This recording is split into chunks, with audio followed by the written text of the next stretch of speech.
Bonjour à tous et bienvenue sur Aide BTS MCO. Aujourd'hui, on va parler du livret scolaire et en quoi est-ce que c'est important pour le contrôle continu. Alors, vous savez que maintenant, il y a une partie du BTS, si vous êtes en CCF, vous allez le passer certaines épreuves en contrôle continu. Donc, les notes sont ultra importantes. Et quand vous allez passer vos examens à l'oral ou à l'écrit, avant, on va constituer un livret scolaire pour les jurys d'examen, ce qui permettra, lors de l'harmonisation des notes, d'être en votre faveur ou en votre défaveur. Donc c'est pour ça il faut absolument pas négliger le contrôle continu. Toute l'année, il va falloir faire des efforts pour obtenir le maximum de bonnes notes pour avoir un bon dossier. Déjà, pour les étudiants qui sont en CCF, ça va permettre ce livret scolaire de valider vos unités d'enseignement et d'obtenir des bonifications lors de la commission d'examen. Parce que comme vous savez, comme pour tout diplôme, à la fin, une fois que tous les examens sont tous passés, que tout le monde a validé toutes ces épreuves, il va y avoir une commission en centre d'examen pour pouvoir faire une certaine harmonie entre les notes, puisque en fonction des établissements et des professeurs, il y a plus ou moins de notes sévères ou plus ou moins de notes données facilement. Pour les étudiants qui sont sous la forme ponctuelle, donc c'est-à-dire qui sont en école privée, en VAE, en contrat à distance par exemple, ou en candidat libre, là vous allez devoir passer des examens en fin de deuxième année pour valider votre diplôme, comme c'est le cas pour la majorité des diplômes. Et donc dans ce cas-là, le livret scolaire vous permettra d'obtenir des bonifications lors de la commission d'examen, quand on va réévaluer un peu vos notes pour voir si jamais vous êtes juste, vous êtes à 9,5, est-ce qu'on ne va pas vous mettre à 10 parce que vous avez eu un très bon dossier pendant l'année par exemple, ou vous avez eu des commentaires qui étaient en tout cas très encourageants pour vous. Dans le livret scolaire, il y a principalement deux documents. Le premier document, c'est celui-ci, c'est la synthèse des résultats. Alors la synthèse des résultats, c'est un grand tableau où vous allez retrouver bien sûr toute une partie ici administrative avec les identifiants en quelque sorte de l'étudiant. Ici, vous avez toutes les matières à la fois générales, professionnelles et toutes les options qui sont là. Vous avez les moyennes obtenues lors de la classe de première année de BTS, avec le premier semestre là et le deuxième semestre là. Après, on fait une moyenne sur l'année. Vous avez une partie sur la deuxième année de BTS, avec pareil, toujours pareil, premier semestre, deuxième semestre, et on va faire ensuite une moyenne.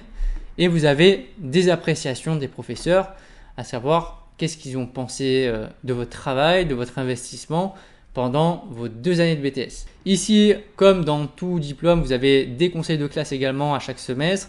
Donc un avis sur justement le dossier du candidat, les différentes observations sur ses projets, etc.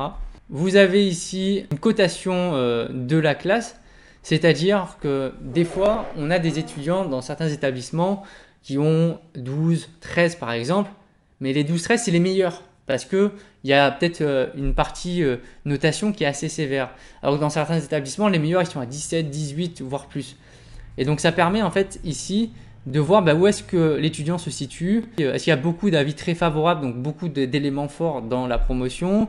Est-ce qu'il y a beaucoup d'avis favorables? Est-ce qu'il y a beaucoup de doit faire ses preuves, par exemple? Donc ça permet un peu de situer le candidat dans sa classe. Est-ce qu'il est plutôt vers le haut ou plutôt vers le fond du panier en quelque sorte? Ici, on a un encart sur les dernières sessions d'examen passées par le candidat. Donc là, c'est dans le cadre justement où vous n'avez pas eu votre BTS du premier coup et vous allez repasser certaines épreuves 1 an, 2 ans. On peut aller jusqu'à 5 ans après le premier passage. Et enfin, date et signature du candidat qui va signer son livret scolaire. Donc ça, c'est une partie qui récapitule l'ensemble des notes et des appréciations de la personne. Ensuite, il y a un deuxième document qui va permettre de visualiser le niveau par rapport déjà à la moyenne, qui est le minimum pour pouvoir obtenir votre BTS. Et on va pouvoir aussi mettre sur ce graphique-là, superposer en quelque sorte les élèves ou avec la moyenne pour voir où est-ce qu'ils se situent. Une colonne pour la première année à chaque fois et une deuxième colonne pour la deuxième année avec les moyennes obtenues dans chaque matière. Donc vous retrouvez la culture G, la langue vivante 1, la CEJM, DRCV, ad hoc, gestion opérationnelle là, management commercial, enfin management d'équipe. Et après vous avez les 3 options qui sont à ce niveau-là. Par exemple, j'ai pris un exemple quelconque, vous allez avoir des notes et des moyennes tout au long de votre année, vous allez faire justement des croix et après on va pouvoir tracer un espèce de graphique. Et le but c'est, on s'aperçoit bien que pour cet étudiant là par exemple, bon il a eu quelques difficultés en gestion parce qu'il est en dessous de la moyenne, mais globalement, a priori avec ces notes là, il devrait avoir son BTS. Donc on arrive à la fin de cette vidéo.